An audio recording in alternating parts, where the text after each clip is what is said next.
Students, lesson number 4 operations on fractions यामधील practice set 9 आपण या व्हिडिओमध्ये बघणार आहोत. हा प्रॅक्टिस सेट बघण्याच्या अगोदर काही डेफिनेशन्स आपण अगोदर अभ्यासूयात. पहिला आहे प्रॉपर फ्रॅक्शन. आता प्रॉपर फ्रॅक्शन कशाला म्हणतात? Wien fraction in which numerator is smaller, numerator काय असतो? स्मॉल असतो, दॅन द डिनॉमिनेटर, डिनॉमिनेटरपेक्षा न्यूमरेटर हा स्मॉलर असतो, is called a proper fraction. त्याला प्रॉपर फ्रॅक्शन असं म्हणतात. आता उदाहरणार्थ न्यूमरेटर हा स्मॉलर असेल, समजा हा 5 आहे न्यूमरेटर आणि खाली मग डिनॉमिनेटर काय असेल? 7. आता वरची जी नंबर असते, जसं आता एखादं फ्रॅक्शन असेल, हे आपण अगोदर बघूयात. A/B हा जर फ्रॅक्शन असेल तर वरचा जो नंबर असते, वरची जी संख्या असते त्याला काय म्हणतात? न्यूमरेटर. काय म्हणतात त्याला? न्यूमरेटर. आणि खालची जी संख्या असते त्या फ्रॅक्शन मधली त्याला म्हणतात डिनॉमिनेटर.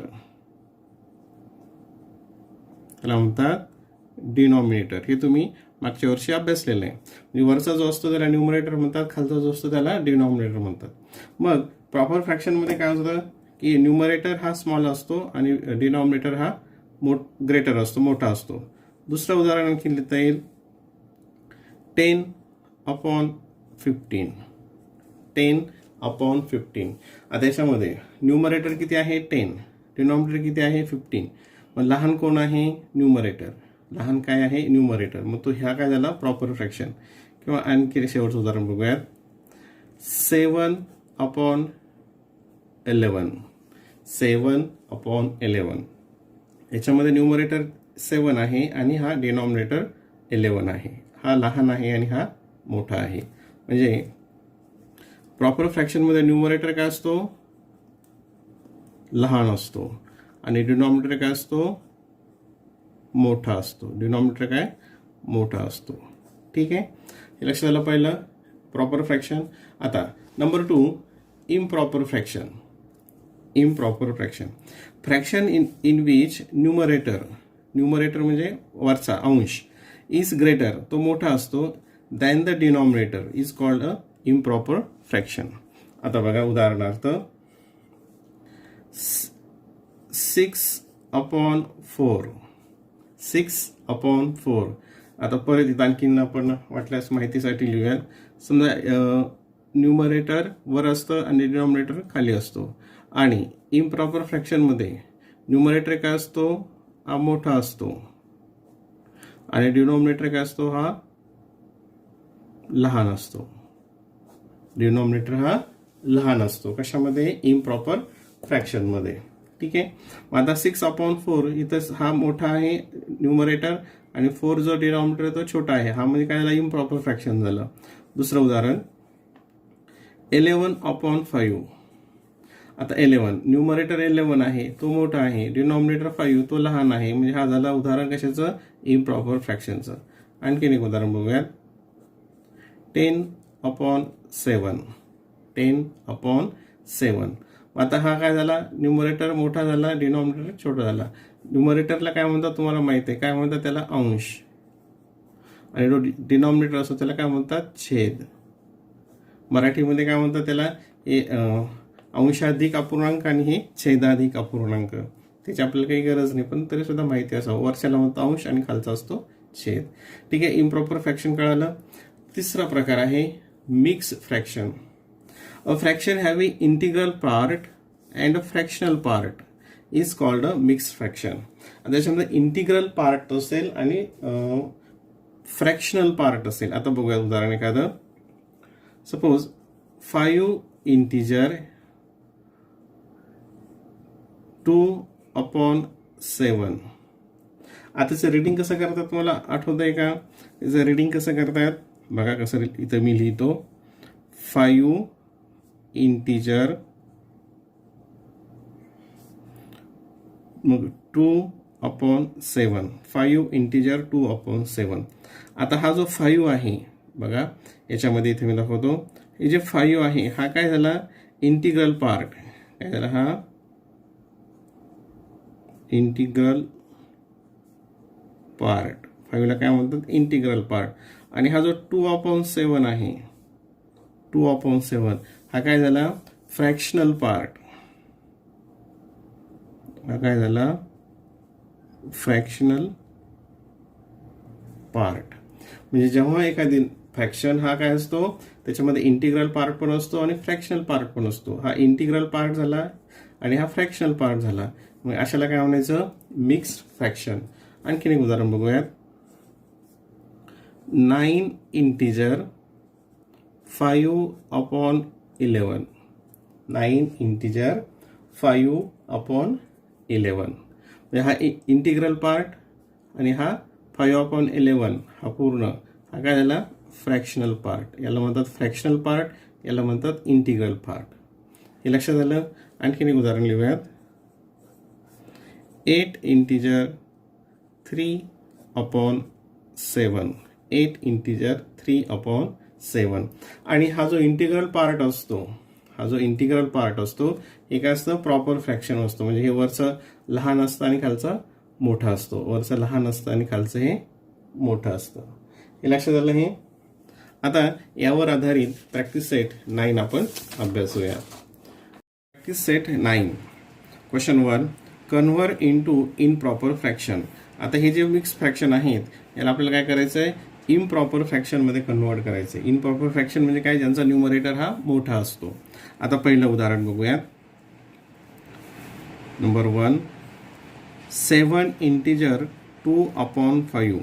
7 इंटिजर 2/5. याला आपण कसं लिहू शकतो तुम्हाला माहिती आहे.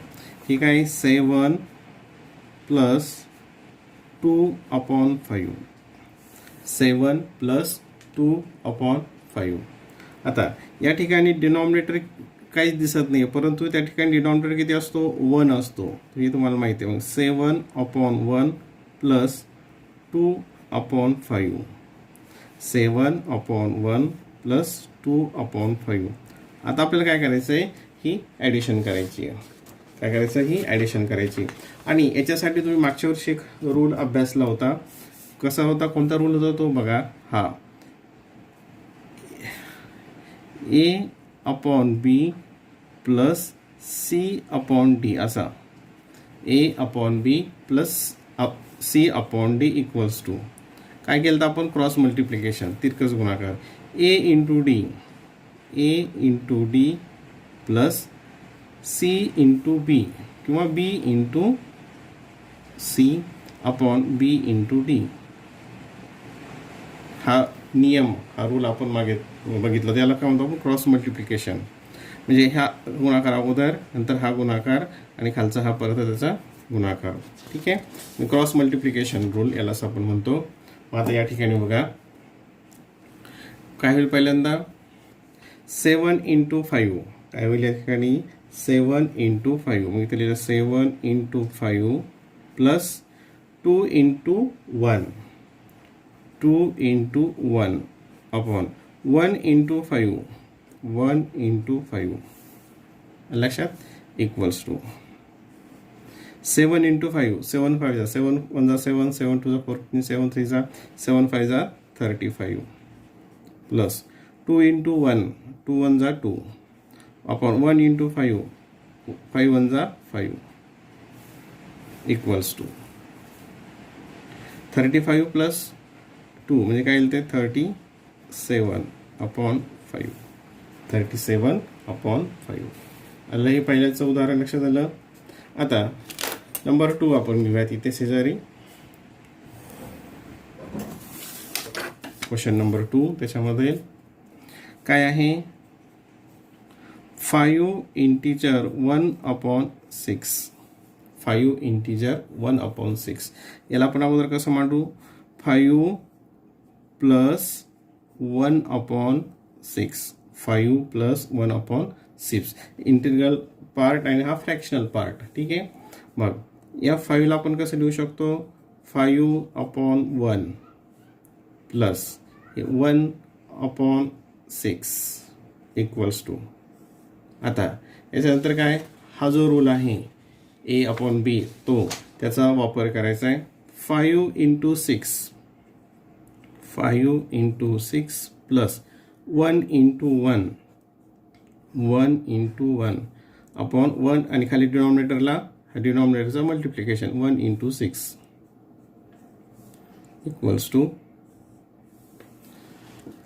5 6 जा 30 प्लस 1, हे 1 इंटू 1 1 येतं, 1 इंटू 6 काय येतं 6, 1 इंटू 6 6 इक्वल्स टू 30 प्लस 1 ते काय येईल मग 31 अपॉन 6 जसेच तसे. आणि इक्वल्स टू साईन, बऱ्याचशा मुलं इक्वल्स टू साईनचं ही जी लाईन असते ना, ही अशी वर देतात किंवा खाली देतात, तर ती इक्वल्स टूच्या बरोबर इक्वलच आली पाहिजे. ठीक आहे. नाव क्वेश्चन नंबर 3 इझी आहे, फक्त घाई करू नका, घाई केले की उदाहरणं चुकत असतात. नंबर 3 4 इंटिजर 3 अपॉन 4, हा इंटिग्रल पार्ट आणि हा फ्रॅक्शनल पार्ट आपण मागे बघितलं होतं. मग याला आपण कसं लिहू शकतो, 4ला 4 upon 1 plus 3 upon 4 equals to, आता इथं क्रॉस मल्टिप्लिकेशन आपण काय करूयात, या ठिकाणी एक स्टेप कमी करूयात. हा मल्टिप्लिकेशन 4 इंटू 4 जे आपण लिहितो की नाही इथे, ते आपण डायरेक्ट मल्टिप्लाय करूयात, म्हणजे आपली स्टेप एक कमी होईल. 4 इंटू 4 4 4 जा 16 प्लस 3 इंटू 1 3 1 जा 3 अपॉन 1 इंटू 4 हा किती यायचा 4 इक्वल्स टू 16 प्लस 3 17 18 19 19 अपॉन 4 काय ते 19 अपॉन 4. लक्षात येत आहे. क्वेश्चन 4 याच्यामधला 2 integer 5 upon 9 equals to 2 integer 5 upon 9 म्हणजे काय 2 प्लस 5 अपॉन 9. इथं आपण काय घेतलं, डायरेक्ट घेतलं होतं, फक्त एवढी एक स्टेप ठेवूयात. आता 2ला आपण कसं लिहू शकतो, 2 अपॉन 1 2 आणि 2 अपॉन 1 या दोघांचा अर्थ काय होतो, सारखाच होतो, प्लस 5 अपॉन 9 5 अपॉन 9. आता क्रॉस मल्टिप्लिकेशनचा रूल वापरायचा आहे. 2 इंटू 9 2 9 जा किती होतात 18 प्लस 1 इंटू 5 हा क्रॉस पेनाच्या पॉईंटकडे लक्ष देत चला, 5 1 जा 5 आणि बी इंटू डी म्हणजे डिनॉमिनेटरचा multiplication 1 into 9 equals to 18 plus 5 18 plus 5 किती होतात 23 upon 9 upon 9. And last 5th number 1 integer 5 upon 7 1 integer 5 upon 7. या 1ला आपण कसं लिहू शकतो, न्यूमरेटर डिनॉमिनेटर फॉर्ममध्ये 1 अपॉन 1 1 अपॉन 1 प्लस हे 5 अपॉन 7. एक स्टेप आपण इथं कमी केली, डायरेक्ट घेतला तरी चालतं. आता क्रॉस मल्टिप्लिकेशन 1 इंटू 7 7 1 जा 7 प्लस 5 इंटू 1 5 1 जा 5 आणि खाली 1 इंटू 7 1 7 जा 7 equals to 7 plus 5 12 upon 7 upon 7. ठीक आहे. म्हणजे हे जे आहेत हे कोणते फ्रॅक्शन होते, हे मिक्स फ्रॅक्शन. मिक्स फ्रॅक्शन रूपांतर आपण कशामध्ये केलं, इम्प्रॉपर फ्रॅक्शनमध्ये. म्हणजे मिक्स फ्रॅक्शन हे इम्प्रॉपर फ्रॅक्शनमध्ये कन्वर्ट केले. आता पुढचा प्रश्न बघा, convert into mix fraction. Convert into mix fraction. आता हे कोणते फ्रॅक्शन आहेत, हे इम्प्रॉपर फ्रॅक्शन. आणि याचं आपल्याला कशामध्ये कन्वर्ट करायचं आहे, मिक्स फ्रॅक्शनमध्ये. जसे वरचे जे फ्रॅक्शन होते ना, इंटिग्रल पार्ट आणि फ्रॅक्शनल पार्ट, त्याच्यामध्ये याचं आपल्याला रूपांतर करायचं आहे. तर मग यासाठी आपल्याला काय करावं लागतं, तर यासाठी आपल्याला अगोदर डिव्हिजन करावं लागतो. काय करावं लागेल यासाठी, डिव्हिजन.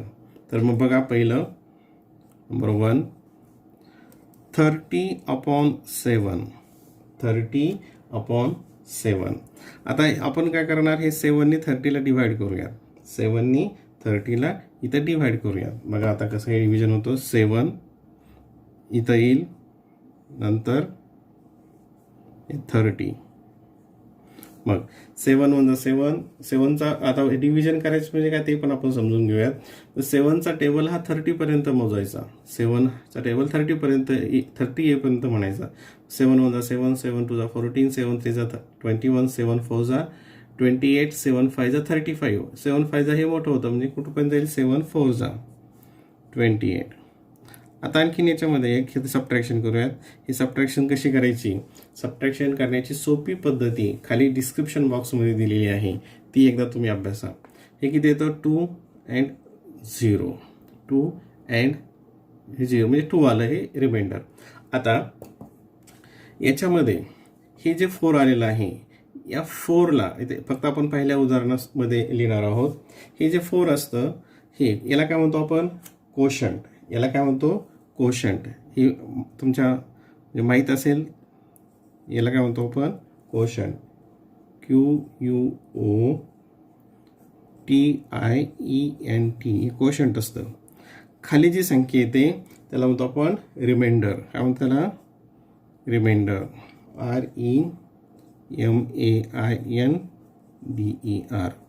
ज्या संख्येला भागतो आपण, ज्या संख्येला भागत असतो, डिवाइड करत असतो, त्या संख्येला काय म्हणत असतो आपण डिव्हिडंड. काय म्हणतो त्या संख्येला डिव्हिडंड. DIVIDEND. आणि ज्याने भागतो डिव्हाइड करतो त्या संख्येला काय म्हणतो आपण डिव्हायझर. DIVISOR. त्याला काय म्हणतो आपण डिव्हायझर. ठीक आहे. मग आता हे आलं. मग आता याला 30/7ला जो आपण डिव्हिजन करत असतो तर त्याच्यामध्ये इथं काय लिहितात कोशंट लिहितात, इथं काय लिहितात वर रिमाइंडर आणि खाली लिहितात इथे डिव्हायझर. सॉरी खाली लिहितात D फॉर डिव्हायझर. मग काय येईल याचं उत्तर देअरफॉर 30/7ला आपण मिक्स फ्रॅक्शनमध्ये कसं लिहिणार कोशंट. कोशंट किती आलेला आहे या ठिकाणी 4, देन रिमाइंडर किती आलेला आहे 2 आणि डिव्हायझर किती आहे 7. डिव्हायझर आहे 7. मग हा इम्प्रॉपर फ्रॅक्शन आणि त्याचं कन्व्हर्जन झालं मिक्स फ्रॅक्शनमध्ये. हे झालं मिक्स फ्रॅक्शनमध्ये. लक्षात आलं. Question number 2 7/4. काय आहे दुसरा क्वेश्चन 7/4. आता इथे मी हे प्रत्येक वेळेस काही लिहित नाही, हे तुमच्या लक्षात आलं असेल. आता याचं डिव्हिजन अगोदर करूयात. इथं 4नी 7ला डिव्हाइड करायचं. 4 1 4, रिमाइंडर किती आलं 3. रिमाइंडर आलं 3. देअरफॉर इक्वल्स टू, आता इथंच लिहूयात आपण याच्या इक्वल्स टू कोशंट. कोशंट किती आहे 1, रिमाइंडर किती आहे वर इथं असतो रिमाइंडर आणि डिव्हायझर काय आहे 4. डिव्हायझर काय आहे 4. नंबर 3. आता तुम्ही ते प्रश्न लिहून घेतले असतील. 15/12. 15/12. 12ने काय करणार आपण 15ला डिवाइड करणार. 12ने 15ला डिवाइड करणार. बघा मग हे 12 हे 15ला डिवाइड केलं. 12 1 12. 5 - 2 3 0 इक्वल्स टू. आता कोशंट किती आहे याच्यामध्ये हा वरचा जो असतो कोशंट असतो तो आहे 1. याच्यामध्ये रिमाइंडर किती आला हा इथं तुम्ही लिहिलेलं बघितलेला आहे. हा रिमाइंडर वाटल्यास एक आणखी लिहूयात. हा जो आहे हा कोशंट आहे, हा रिमाइंडर आहे आणि हा डिव्हायझर आहे. मग इथं वर काय असतं रिमाइंडर. रिमाइंडर किती आहे या ठिकाणी 3 आणि डिव्हायझर किती आहे 12.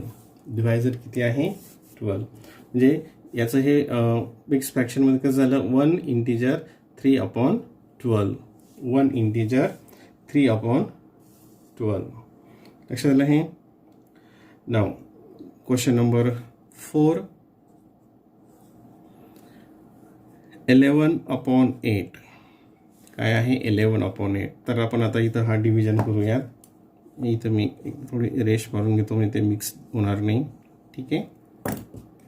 आता 8ने 11ला आपण डिव्हाइड करणार आहोत. इथं 8 11 8 1 जा 8, 8 2 जा 16, ते मोठे होतात म्हणजे 8 1 जा 8 आणि 11 मायनस 8 किती येतं ते 3, किती येतं 3. मग याचं काय येईल? मग आता मिक्स फ्रॅक्शनमध्ये कोशंट वरचा जो असतो कोशंट असतो तो 1 आला. इथं रिमाइंडर लिहितो आपण. इथं किती आला रिमाइंडर 3 आणि डिव्हायझर किती आहे 8. डिव्हायझर किती आहे 8.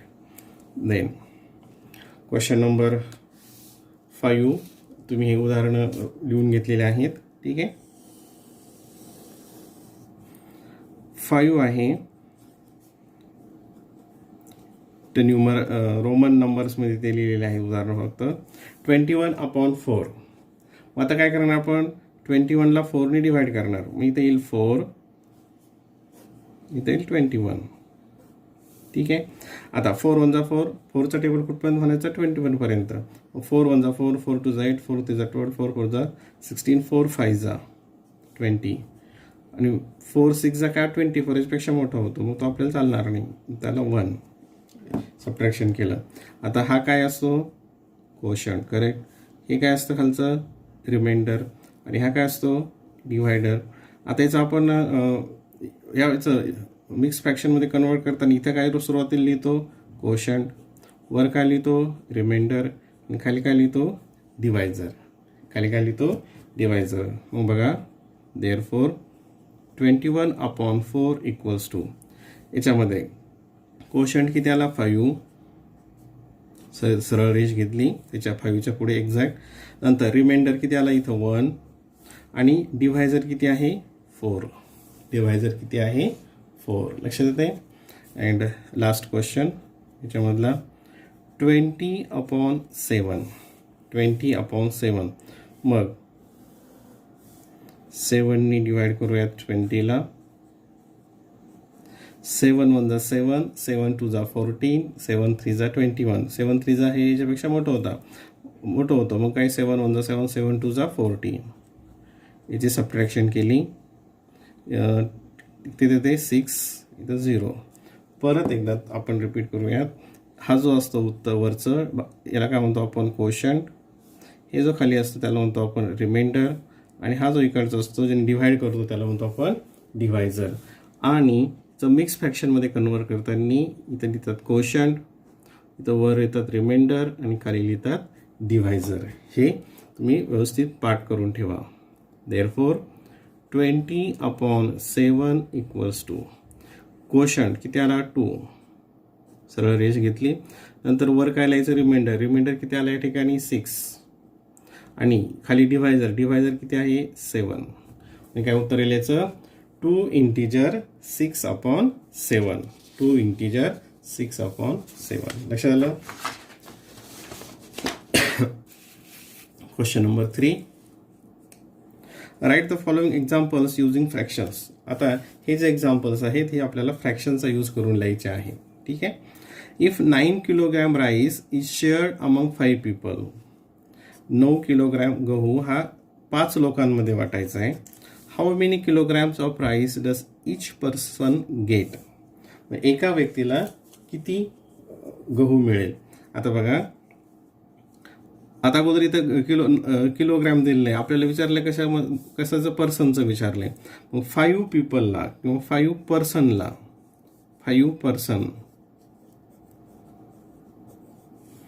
5 पर्सनला किती किलोग्रॅम आहे 9 किलोग्रॅम. आणि आपल्याला किती विचारलंय इच म्हणजे प्रत्येक एकाला. इच म्हणजे प्रत्येकी एका जणासाठी. Therefore 1 person. ही काही युनिटरी मेथड आपण अभ्यासलेली आहे. 1चं काढायचं असेल तर या संख्येने डिवाइड करायचं असतं. ठीक आहे.